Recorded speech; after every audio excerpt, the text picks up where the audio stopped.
Hello everybody, welcome back to the channel. It's time for game number 5 on the countdown to the release of the Spectrum. It's head over heels. I don't know what more there is to say about this classic game. Released in 1987 by Ocean. Once again, Bob Wakelin's on the art. I mean, people are going to start thinking I got some kind of fetish here, but really not. It's just doing everything. It was £7.95 when it was released. Also known as Foot and Mouth, which I hadn't heard that before. So, Foot and Mouth. Okay, interesting. It also says it's the inspiration for a game called Arse Over Tit.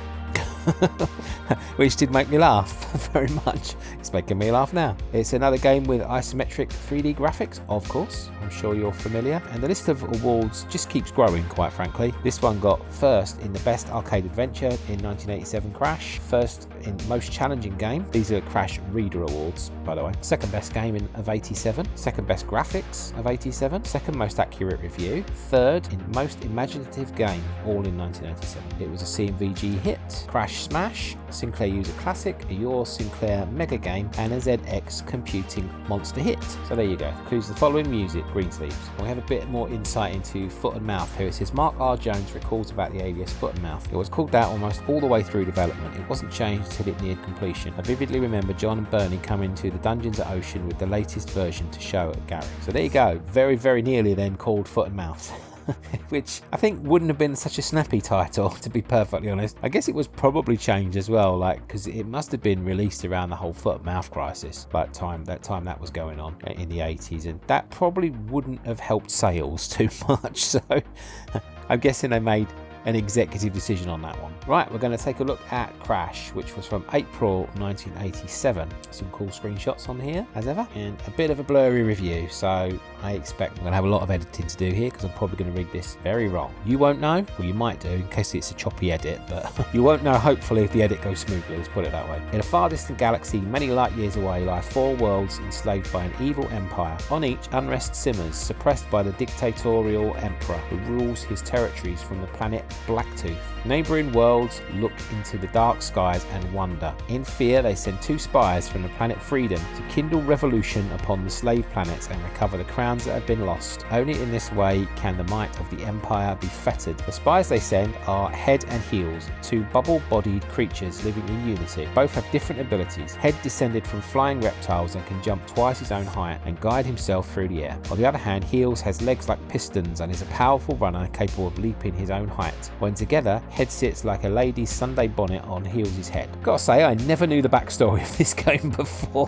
And that's pretty crazy, isn't it? But there you go. Their mission has not begun well. Captured and separated, they have been imprisoned in the castle headquarters of the planet Blacktooth. All is not lost, but Head and Heels must use all of their skill to keep their 8 lives intact and escape from the strangeness of their prison surrounds. Head and Heels can be moved independently with an illuminated icon showing which character you currently control. Both icons are lit when 2 are joined. The pair can move in 4 directions when on the ground and upwards by using their jumping abilities. To escape from prison, both Head and Heels must pass through a series of rooms and corridors, some filled with such deadly obstacles as poisonous marmite jars, electrified floors and attacking monsters. Touching these results in evaporation into a cloud of bubbles. However, Head and Heels do encounter objects that can help them in their escape, though initially the purpose of each may not be obvious. Stuffed rabbits give extra lives and abilities, springs boing them through doorways. Prince Charles's head at last finds a purpose, being used as a sort of animated forklift truck. Who would have thought when I'm doing this, now he's now King Charles. I mean, we would have thought at one point he was going to be King Charles, but back in the 80s we probably would have thought he was going to be king a lot earlier, but there you go. Reincarnation fish give life after death by returning the player to their collection point at the beginning of a new game. Donuts provide ammunition and teleports transport the 2 heroes from room to room. Only through trial and error can they hope to successfully use such equipment to best advantage and safely leave the castle. Because of their separate and individual talents, it's occasionally necessary for Head and Heels to split up in order to negotiate certain obstacles. Decisions of this nature should be made when a puzzle appears to be accomplished by the dual creature, but in general it's usually a good idea to keep the pair together. Once outside the prison walls, Head and Heels have to decide whether to return to their home planet Freedom or join together as a team and use their individual skills to continue their search for the lost crowns of the slave planets. Whatever they decide, they must make their way to moon-based headquarters and teleport themselves away. For any one slave planet to fall from Blacktooth's grasp would be disruptive, but its expansionist plans would roll inevitably on. Such is the Empire's power that with the slow passing of time, a single liberated planet would be re-enslaved and its inhabitants crushed once more. Therefore, all the slave planets must be set free before the Empire's power can be finally destroyed. Egyptus, with its city of huge pyramid tombs, must tumble. The harsh and mountainous prison planet of Penitentiary must fall. Safari, the densely vegetated hunting planet whose natives live in wooden forts and set traps to the unwary, must be prized from the Empire's grip. And Bookworld, the vast planetary library of cowboy books to which only the Emperor's minions have access, must be turned against its master. On each, the crown must be found and collected. When the crowns of all 4 slave planets are collected, the Emperor can be killed, and with him, the evil Blacktooth Empire. The Emperor's death signals the end of Head and Heels' task, and they can return home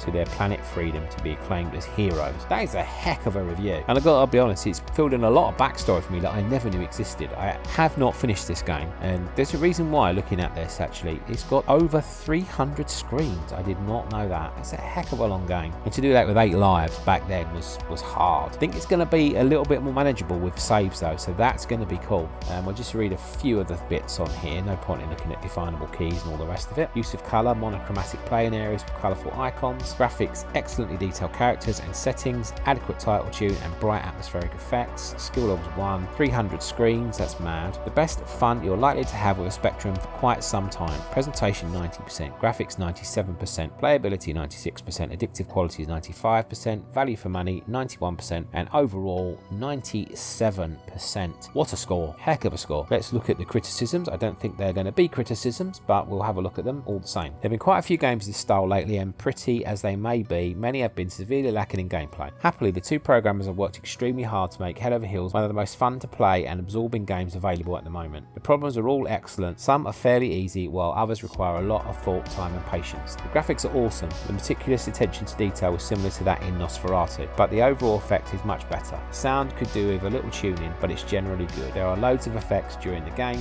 and the tune on the title screen is bearable. Head Over Heels is a must for any self-respecting Spectrum owner. What more can I say? That was Ben. Mike says, wow, this is the ultimate game. Head Over Heels has some fantastic graphics. It proves all disbelievers that there's still something left in the forced perspective 3D world. The characters are superbly designed and the animation has to be seen to be believed. Front end is brilliantly designed and everything fits together perfectly, bringing in some of John Rittman's excellent ideas to full fruition. Playability is beyond compare, as too are its addictive qualities. Head Over Heels is excellent value for money and a must for anyone's collection. And Paul says, this is definitely the best Rittman Drummond game yet. It's even better than Batman. Head Over Heels is the cutest arcade adventure yet. The characters are extremely detailed, very lifelike and cuddly. There are loads of puzzles to be solved, ranging from very easy to particularly hard brain teasers, which means it will appeal to all types of people. The sound effects on the 48K are just as appealing as the 128K, though the tunes are a bit restricted. Presentation is superb, as we've come to expect from all Rittman Drummond games. Head Over Heels is one of the most addictive, playable, cuddly, cute and fun games ever. Miss it at your peril. And we've got a little bit more criticism here. This is to do with the 128 version, I think. Head Over Heels is offered no real gameplay advancement by the 128K Spectrum. There were no extra screens, problems or worlds. The added extra is, as usual, musical. There's a tune that plays throughout which tends to get on your nerves after a couple of hours. For those with sensitive ears, there's an adjust the sound option so you can turn it off altogether or revert to the 48K effects. A couple of changes have been made to the front end to make things a little prettier. Maybe a few extra rooms or problems would have been a better addition. Despite the lack of improvements, it's still highly recommended. I don't think I've ever played the 128K version. I think I've been 48K all the way because I didn't have a 128K till a lot later on in my Spectrum life cycle. But this game,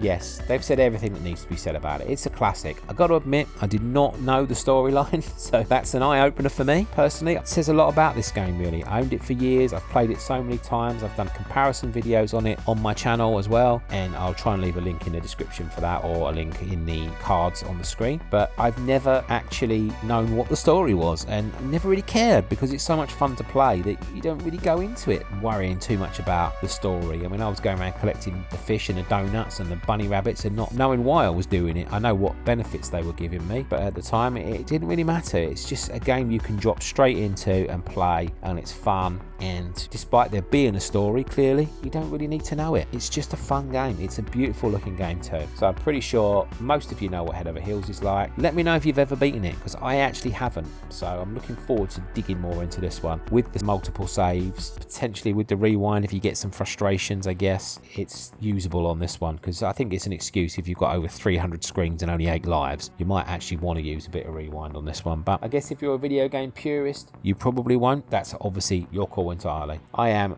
absolutely excited to get into this game again, and this might very well be a long play for the channel. We will see. Anyway, as ever, let me know in the comments how excited you are to play Head Over Heels. Let me know if you've played it. Let me know if you've never played it, because I would be interested to know that too. And if you haven't ever played it, you're in for a great time. Okay, guys and girls, thank you so much for watching. As ever, thank you for supporting the channel. Really do appreciate it. Hope these videos are serving as a little bit of hype for the Spectrum. Not that it really needs it at the moment, because I think we're all getting excited, but 5 down, 17 to go, which basically means 17 more days to go. Not bad, eh? Less than 3 weeks away. I can't wait. I've got a whole day planned of nothing but Spectrum for that day. I'm going to go pick mine up. I'm going to make a video, hopefully, on adding games to the Spectrum for you guys. Once I finish that, I'm going all out and playing it all day, and I cannot wait. Okay, everybody, thank you so much. See you for the next video tomorrow, hopefully, God willing. Thanks a lot, everybody. Take care. See you soon. Bye for now.